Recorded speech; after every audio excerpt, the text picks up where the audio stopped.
Hello, hello. Good morning, good evening, good afternoon. I wanted to share with you an insight and epiphany that came through a few weeks ago that I spent some time discussing with a client yesterday. And this understanding lies at the heart of everything we do, everything we are. And it also holds the key to our health, both on a physical and mental level, but also at a deep, deep, deep psychological level. The key to the human experience, the key to this life, is twofold. The first key is the key of expression. We are designed to express. That's why we have the ability to communicate. And we communicate not just with our voices, with our mouths, but also with our bodies. And you probably already know that nonverbal communication is so much faster, and it's so much more subtle, and there's so much information that's carried in the way someone's body moves. And a lot of the time, and I've struggled with this personally, we hold ourselves back from expressing. And sometimes this is expressing a truth, something we strongly believe.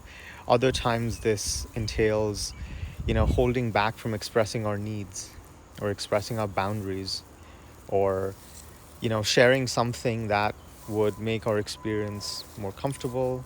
It would allow us to feel more aligned and more integral, expressing who we are authentically rather than holding it back because we fear taking too much space or being a burden and taking away from someone. So the first key is expression, right? And deep down how much and how well you're expressing in your life. Are you speaking your truth to your partner, to your friends, to your community, to the people you work with? Are you speaking your truth to yourself? Are you expressing yourself freely and powerfully and compassionately and kindly? Because this doesn't mean that you express in an unkind way, right? This is not an excuse for being unkind. Compassion is really at the root of the human experience. We're designed for compassion. The second key, along with expression, is experience. Now, this is really why, along with expression, we've incarnated in these human bodies. Because we are infinite, unmanifested potential that's been localized in these human bodies. And, when we appear in these human bodies, we are conditioned into a self by our parents. We're given a name, we're given a family to belong to, we're given a religion, we're given nationhood, we're given attributes. You are great at math and you suck at playing the guitar, or, whatever else we're told. And all of these conditioned beliefs, thoughts, attributes, along with the experiences we have, in our lives, in our childhood, really, they condition us into this idea of the self. Now, this body mind that we inhabit is really a vehicle for experiencing. That is why we're here. That's one of the reasons for being alive in these bodies, for appearing in these bodies, for animating these bodies with the light of our awareness.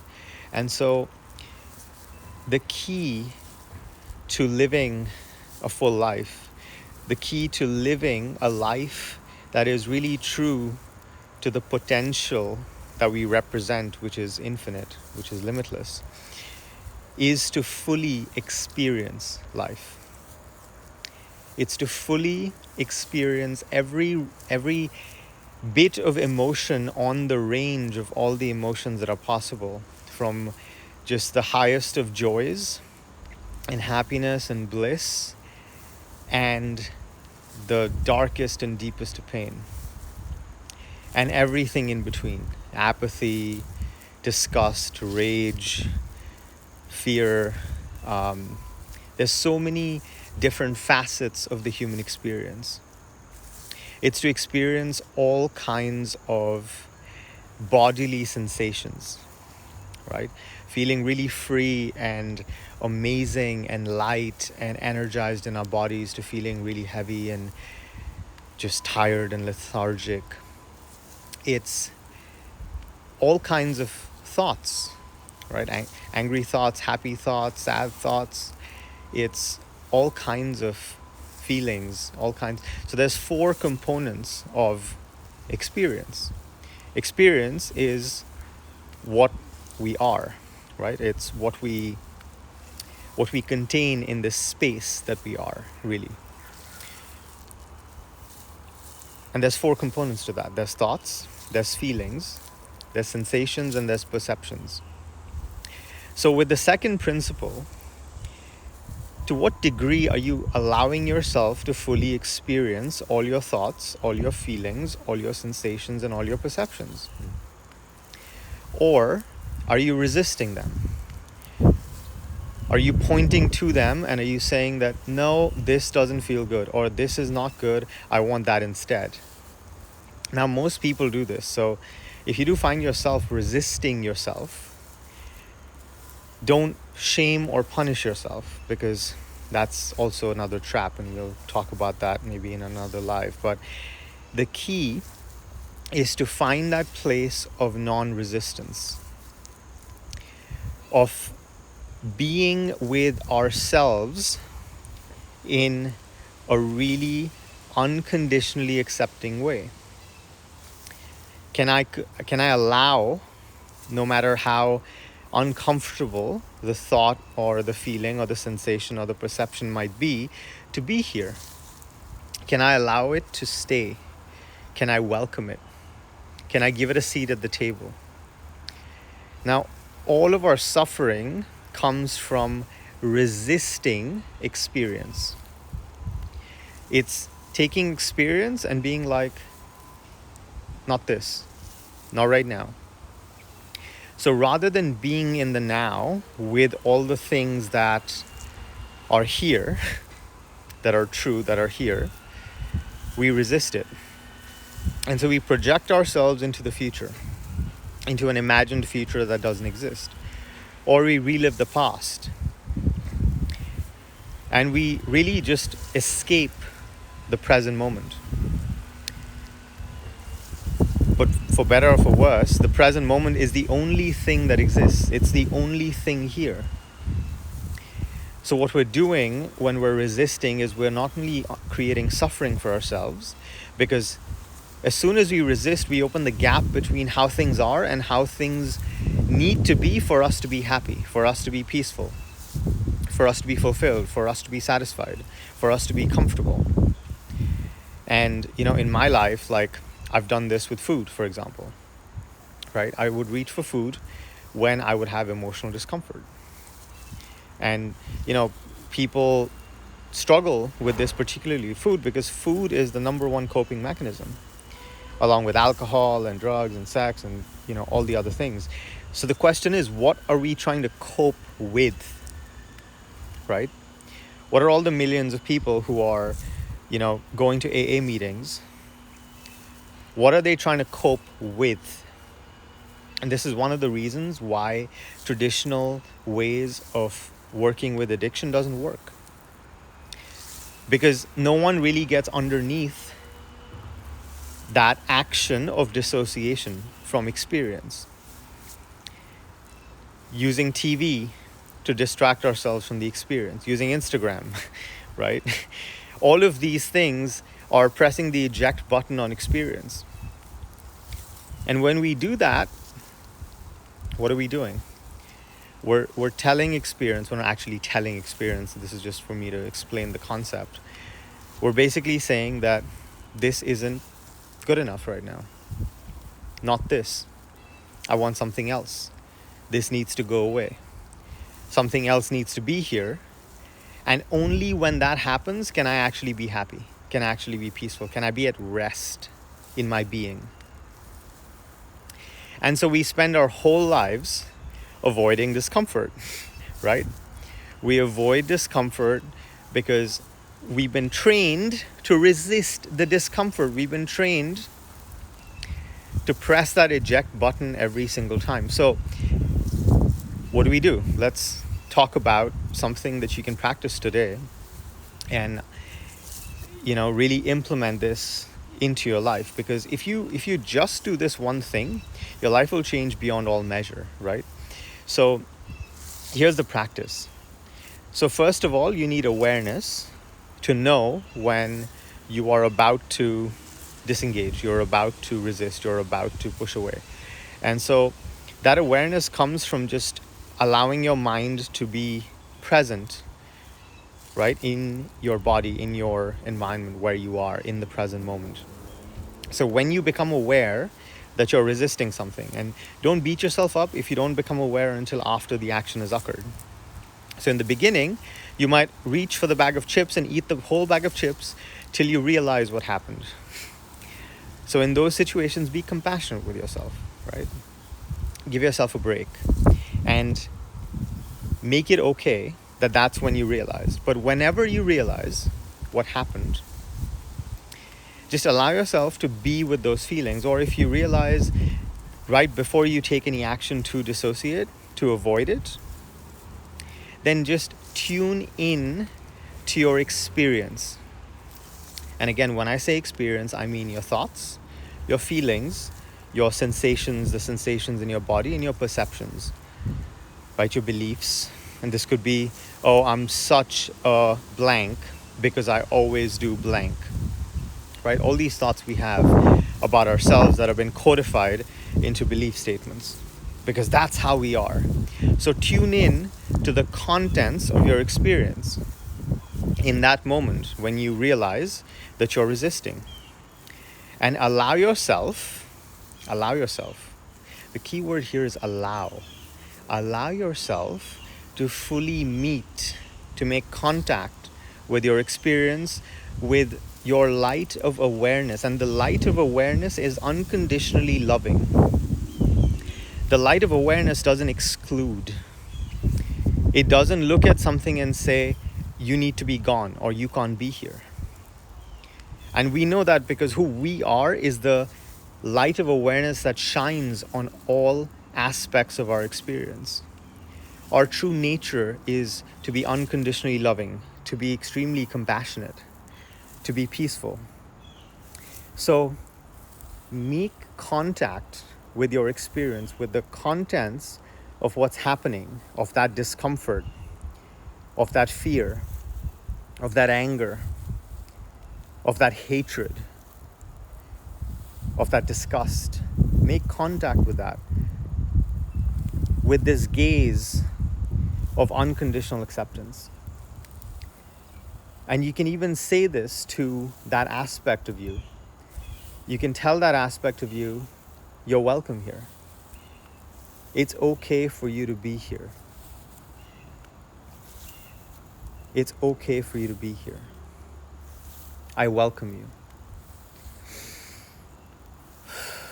And take a deep breath. And then a few more deep breaths. And really breathe in that acceptance into your body. And breathe out compassion through your breath. And when you become intimate with your experience, when you become connected, where you're making contact with your experience, with the contents of your experience in an intimate way, that is the act of knowing yourself. That is the act of making contact with your essence. And as you make contact with yourself, you will find that that discomfort slowly dissolves. Because all it wanted was your attention. All it wanted was your acceptance. All it wanted was to be included. And when you do that, you'll find that that urge, that craving, that anger, that reaction, whatever that might be, that follows the desire to resist, just completely disappears. And you're left with the sense of peace that you've been longing for your whole life. So try that practice and send me a message and tell me how it goes. And know that everything that you're searching for in your life, the love, the acceptance, the belonging, the peace, the happiness, the joy, you are already all of those things. And the reason why you haven't been able to find them for more than a few seconds or a few minutes of time is because you're looking in the wrong place. You're looking outside of you. You're looking at objects, money, other people, things to bring you that joy, to bring you that happiness, to bring you that sense of completion and fulfillment. And that's why it never lasts long, right? Know that everything that you seek is hiding in plain sight, inside the depths of your own being. And that's the last place we humans look. It's the last place we think to examine. It's the last place that, it's just like the metaphor of losing your keys and you find it in the last place you look. Well, yeah. And it's true with human beings as well. But when we look there and when we finally find what we're seeking there, then we realize that we are, and we've always been, complete. We've always been perfect.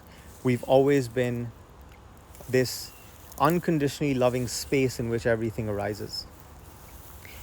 And that is the process of realizing our true nature. That is the process of becoming who we are, of making contact and fully knowing ourselves.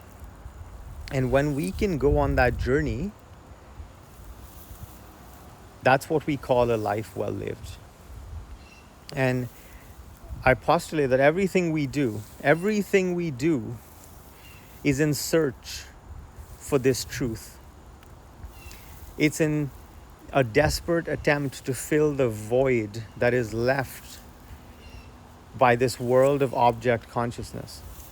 And when I say object consciousness, what I mean is it's these things that we think will give us that feeling of wholeness. We are searching for wholeness. We are all searching for wholeness. But when we live from object consciousness or ego consciousness, we keep searching for things on the outside that will give us that feeling on the inside.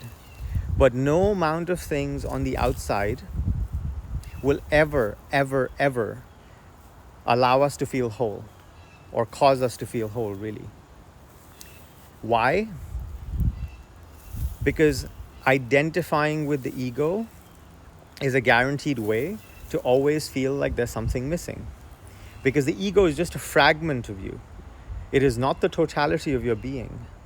So by definition, something will always be missing. There will always be a void. You will always be unfulfilled. There will always be some aspect of you that is incomplete.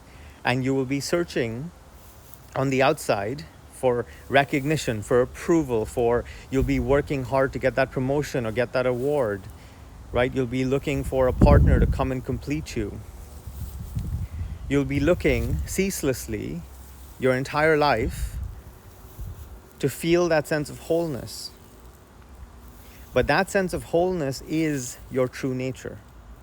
And when you zoom out of that object consciousness, you realize who you are. And that is what I call the process of self-realization.